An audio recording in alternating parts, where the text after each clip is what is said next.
영어를 찾아주시는 여러분 사랑합니다. 오늘은 영월의 전통적 먹거리 중에 또 한 가지 참 기똥찬 음식이 하나 있습니다. 바로 부치기 전입니다. 네이버에서 영월 전집을 치면 이렇게 나오지만 생각보다 왜 이렇게 부치기집이 많지? 확인하실 수가 있어요. 영월에 오시면 이곳에 있는 서부시장 또 중앙시장 이 두 군데의 시장이 있는데요. 이 두 군데 모두 이 부치기로서 이제 진화된 곳이라고 보시면 됩니다. 아마 신기하실 거예요. 여기에 서부시장이 조금 더 크고 중앙시장도 깨끗하게 이제 정리된 이런 시장들 안에 가면 아니 강원도 영월 사람들은 무슨 부치기만 먹어? 전병만 먹어? 왜 이래 부치기가 많고 전병집이 많은 거야? 라고 확인하실 수가 있어요. 사실은 영월 사람들도 왜 이렇게 부치기가 많고 전병이 많은지는 잘 모릅니다. 제가 약간 사연을 설명을 드리자면 여러분들 메밀꽃 핀 무렵이라고 하는 소설 아시죠? 거기서 이제 메밀 장수, 저도 이제 죄송합니다만 소설책은 읽어보지 못했습니다만 메밀에 대한 이야기가 나옵니다. 아주 오래전 일제시대 때까지만 하더라도 우리나라에서 메밀을 많이 생산하던 곳이 평창, 정선, 영월 지역이라고 보시면 돼요. 메밀이라고 하는 것은 밀가루예요. 메밀, 멧돼지가 돼지인데 산에서 자라는 돼지, 멧돼지. 메밀, 밀가루인데 산에서 나는 밀, 메밀. 이렇게 생각하시면 아주 쉽습니다. 메밀이 어떤 다른 게 아니고 밀가루인데 좀 산에서 특히 이제 어떤 높은 지역에서 고냉지 지역에서 만들어지는 것이다. 이렇게 보시면 됩니다. 아니 그런데 왜 막국수는 춘천에서 유명한 거야? 라고 생각하실 수가 있어요. 그것도 메밀로 만들어지지 않습니까? 네, 거기는 사연이 있습니다. 이제 6.25 전쟁이 끝나고 춘천에 미군 부대가 들어오게 됩니다. 미군들의 주식이 밀가루 아닙니까? 밀가루를 가지고 운송해 오기에는 너무 힘들고 그 당시 옛날에 우리나라는 물레방아나 디딜방아로 대부분 다 밀 이런 것들을 가루로 만들어 먹던 시절이었는데 미군들이 너무 빵을 많이 먹으니 그렇게 디딜방아나 물레방아 방식으로서는 그게 생산하기가 어려웠던 것이죠. 그러다 보니까 큰 제분 공장이 춘천에 만들어지게 됩니다.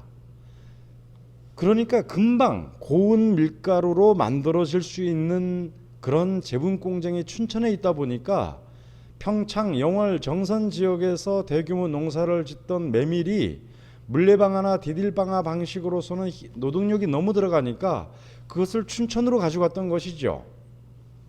그러면 순식간에 밀가루로 변해버리죠. 가루로, 메밀가루로 만들어질 수가 있죠.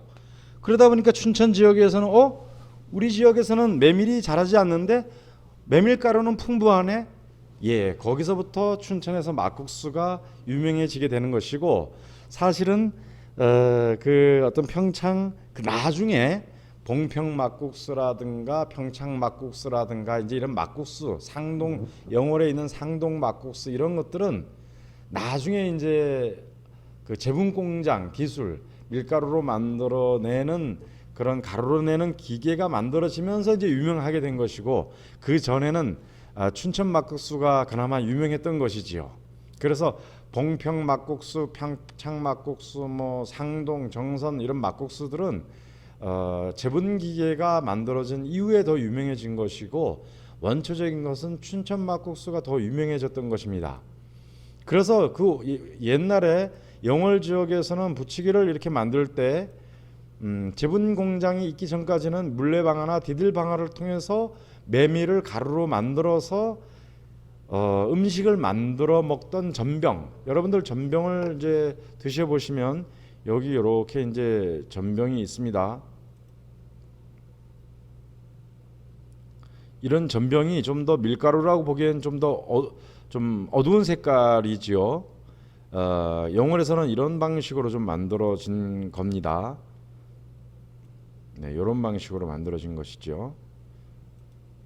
영월은 주로 이 김치를 사용할 때 볶아서 사용합니다.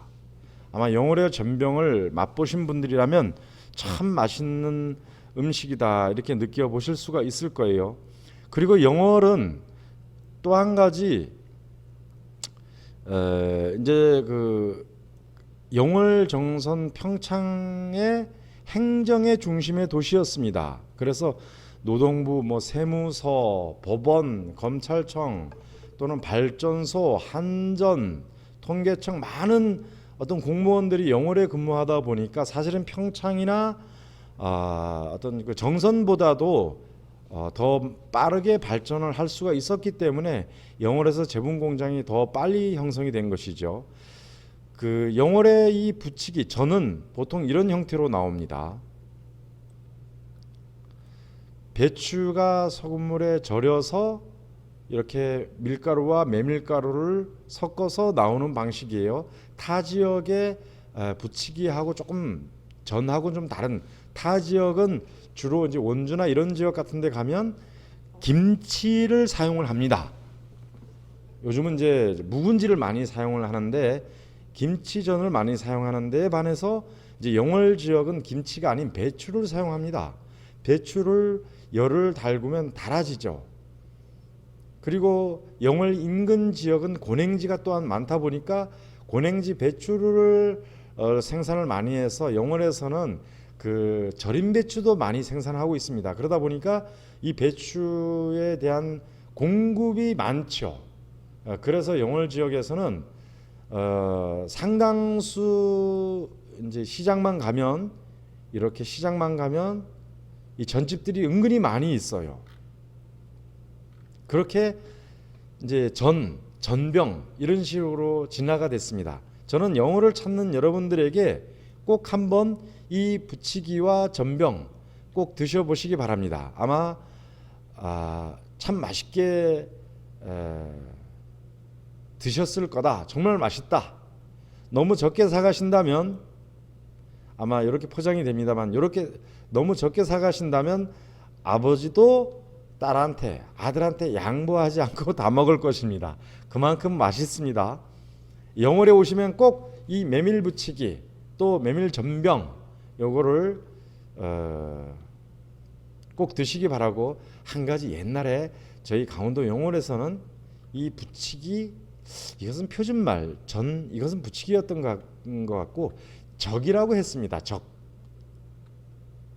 참 이상한 말이지만 저는 그 기억을 하고 있기 때문에 이제 요런 부치기를 적이라고 표현을 했습니다. 네, 너무 메밀가루가 많으면 또 푸석푸석해지는 문제 때문에 밀가루와 메밀가루를 적절하게 섞어서 사용한다는 점 이해해 주시고, 한번 영월은 이상하게 이 배추가 많이 들어갑니다. 제가 인근 뭐 단양이나 제천 지역을 좀 가봤습니다만은 이 배추가 생각보다 많지 않은 데 비해서 영월 지역은 이 배추가 상당히 많이 들어가서 씹는 맛과 단맛이 잘 어우러진 맛을 느끼실 수가 있어요. 영월을 찾아주시는 여러분, 이 메밀에 대한 그러한 이야기도 한번 들어보시는 것도 좋고, 그렇게 만들어지는 영월에 이 전집이 많다는 것을 꼭 이해해 주시고, 영월에 오시면 꼭 전집, 무슨 뭐 어디 집이 더 맛있습니까? 뭐 이렇게 뭐 물어보시는 분들 많은데 불구하고 저는 제가 단골로 먹는 집은 있습니다. 어떤 경우는 뭐 한 집이 뭐 주변에 한 열 집을 소화하는 그런 뭐 어떤 그 큰 중소기업으로 성장한 그런 곳도 있습니다. 하지만 대부분 다 맛있는 집이다라고 보시면 됩니다. 영월에 오시면 꼭 영월 전집에서 메밀 부치기, 배추 메밀 부치기와 전병을 꼭 드시기 바랍니다. 후회하지 않으실 것입니다. 10,000원은 너무 적을 겁니다. 요즘 물가가 많이 올라서 10,000원짜리가 없더라고요. 한 가족이 오신다면 최소한 넉넉하게 사셔서 맛을 보시기 바랍니다. 감사합니다.